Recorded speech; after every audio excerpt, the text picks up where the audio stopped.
Hello students, welcome back to our channel. आज हम class 10th Hindi grammar का एक बहुत ही इम्पॉर्टेंट टॉपिक पढ़ने वाले हैं, रचना के आधार पर वाक्य भेद। ये टॉपिक बोर्ड एग्जाम्स में हर साल पूछा जाता है, इसीलिए वीडियो को एंड तक ज़रूर देखें। सबसे पहले समझते हैं कि रचना के आधार पर वाक्यों को कितने भागों में बांटा गया है। तो हिंदी में 3 प्रमुख प्रकार के वाक्य होते हैं।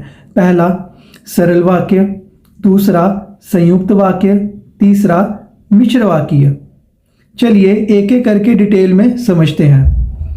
सबसे पहला सरल वाक्य। सरल वाक्य वो होता है जिसमें एक क्रिया होती है और अर्थ सीधा सीधा निकलता है, जैसे कि रवि स्कूल जाता है, मैं पानी पीती हूँ, बच्चे खेल रहे हैं। अब देखो यहाँ देखिए, इस वाक्य में एक उद्देश्य होता है, उद्देश्य यानी कि एक ही सब्जेक्ट होता है और एक ही विधेय होता है, विधेय होता है प्रेडिकेट। जरा एग्जाम्पल देखो,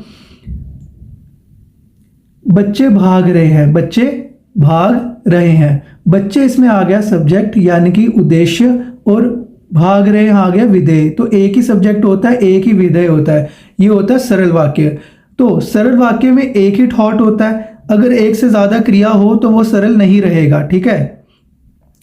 दूसरा होता है संयुक्त वाक्य। दूसरा क्या होता है? संयुक्त वाक्य। जब 2 या 2 से ज्यादा सरल वाक्यों को कंजक्शंस यानी और, लेकिन, फिर, तथा, या, अथवा, अन्यथा, किंतु, लेकिन, इसीलिए, परंतु, अंतः शब्दों से जोड़ा जाए तो वो संयुक्त वाक्य बनता है। एग्जाम्पल लेते हैं, जैसे कि मैं पढ़ाई कर रहा था और मेरा भाई खेल रहा था, ठीक है। वो आया लेकिन जल्दी चला गया। तो ये क्या है? ये सारे के सारे संयुक्त वाक्य हैं, ठीक है। मैंने उसे पढ़ाया और नौकरी दिलवाई। मोहन ने खाना खाया और सो गया। इसमें 2 या 2 से ज्यादा सरल वाक्य होते हैं, बस जुड़े हुए होते हैं, ठीक है। तीसरा आएगा सबसे इंटरेस्टिंग मिश्र वाक्य। मिश्र वाक्य में सरल प्लस संयुक्त दोनों का मिश्रण होता है। इसमें एक मुख्य वाक्य होता है और उसे जुड़ा हुआ एक उपवाक्य होता है, ठीक है। देखिए जरा, एक वाक्य होगा प्रधान उपवाक्य यानी कि ये है इंडिपेंडेंट, और जो दूसरा होगा आश्रित उपवाक्य। आश्रित हो गया इस पर डिपेंडेंट, समझे। जैसे कि मैं नहीं जा सकता क्योंकि मैं बीमार हूं।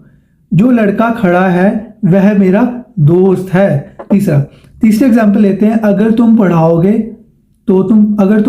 तो तुम पास हो जाओगे, ठीक है। देखिए, तो हम कह सकते हैं जब वाक्य में एक विचार दूसरे विचार पर निर्भर हो तो वो मिश्र वाक्य होता है। चलिए क्विक रिकैप करते हैं। सरल वाक्य, एक क्रिया एक विचार। संयुक्त वाक्य, 2 या 2 से ज्यादा सरल वाक्य जुड़े होते हैं। मिश्र वाक्य, एक मुख्य वाक्य और दूसरा उपवाक्य जो इस पे क्या करता है, निर्भर करता है। चलिए देखिए, ये तीनों एग्जाम में पूछे जाते हैं। तो अगर आपको ये वीडियो अच्छा लगा हो तो लाइक, शेयर और सब्सक्राइब करना मत भूलिए। कमेंट में बताएं कि अगला ग्रामर टॉपिक कौन सा चाहिए। मिलते हैं नेक्स्ट वीडियो में। धन्यवाद।